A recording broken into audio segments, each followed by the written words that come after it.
Doug at Community Lending Group. Now, as I sit down with my clients that are looking to buy a home, I'm often asked the question, what is the process like once we go under contract? What should we expect? So for this week's Mortgage Moment, we're going to walk you through that process and answer any questions and alleviate any concerns you might have. Now, this video might end up being a little bit longer, but I think it'll be worth it. The process has become very streamlined over the past 5 to 10 years. I mean, everything is done conveniently from your own home. All the signatures are signed electronically through email. No need to mail in your documents or deliver them in person. You just upload them on your computer. Only the final docs need to be signed in person. Now, there are 6 steps involved in the financing your home. They are the pre-approval, the application, underwriting and appraisal, the conditional approval, the clear to close, and finally, the closing and funding. Step 1 starts before you even begin looking for homes. It's the pre-approval. Now, this step is crucial as it helps me determine which program you qualify for, which will affect your down payment and your monthly payment. It'll also help me determine the maximum budget based upon your debt-to-income ratio. Now, during this step, you'll also supply me with all the necessary documents, which will allow me to validate your pre-approval. And finally, I'll provide you or your realtor with a pre-approval letter, which is required by most sellers. Once you go under contract, we move to stage 2 in the process, which is the loan application phase. Here we confirm the details of the loan, such as your down payment, loan program, and interest rate. And then at my instruction, the lender sends out the initial application with all the required disclosures to be signed. All applicants need to sign this as soon as possible. Now, once the application has been completely signed and I've gathered any additional documentation I might need, we enter the next phase, which is underwriting. I will submit your file to the lender to be put in line to be reviewed by the underwriter. Now, first, the lender is going to scrub the file just to make sure that all the documents needed by the underwriter are included in the upload. Now, if anything is missing, they will request these documents and won't submit to the underwriter until I've uploaded the missing documents.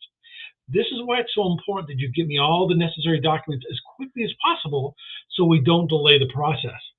Now, the underwriter's job is to verify all documentation and to confirm that it meets all the program's guidelines and standards. They also perform a comprehensive analysis of your creditworthiness. Now, with the file now submitted, the next thing I'm going to do is order the appraisal. The appraisal helps to determine the property's value. And with some loans, such as an FHA or a VA loan, the appraisal also checks to see if there's any safety concerns with the property.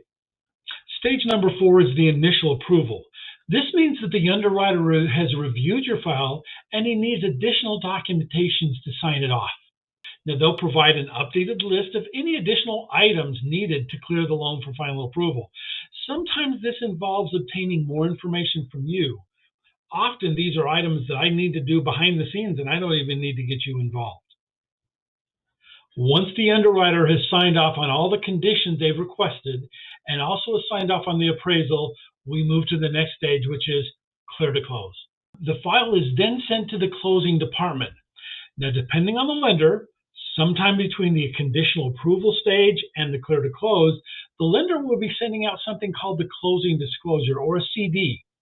This gives you a breakdown of all the costs. Now, this is not the final numbers, as the closing department still needs to determine your escrow amount, but it's going to be pretty close. Now, this is an important document because it's a time-sensitive document. Once it is signed by all borrowers, there is a mandatory 3-day waiting period before we can close to the title company. So it's crucial you sign this the same day that it's sent to you to avoid any delays with our closing date. So with the CD signed, the 3-day rescission period over, and a clear to close from the underwriter, we're ready to enter our final stage, the closing.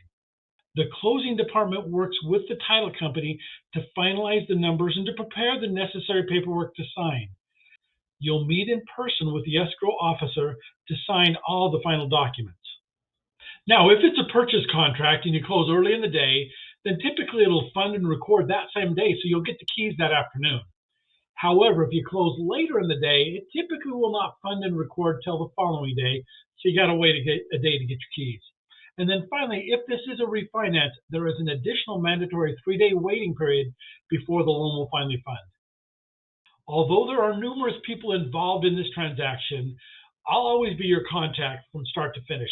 That way you know who to turn to if you ever have any questions.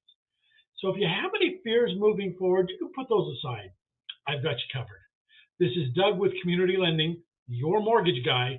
Thanks for watching. Look forward to seeing you next week.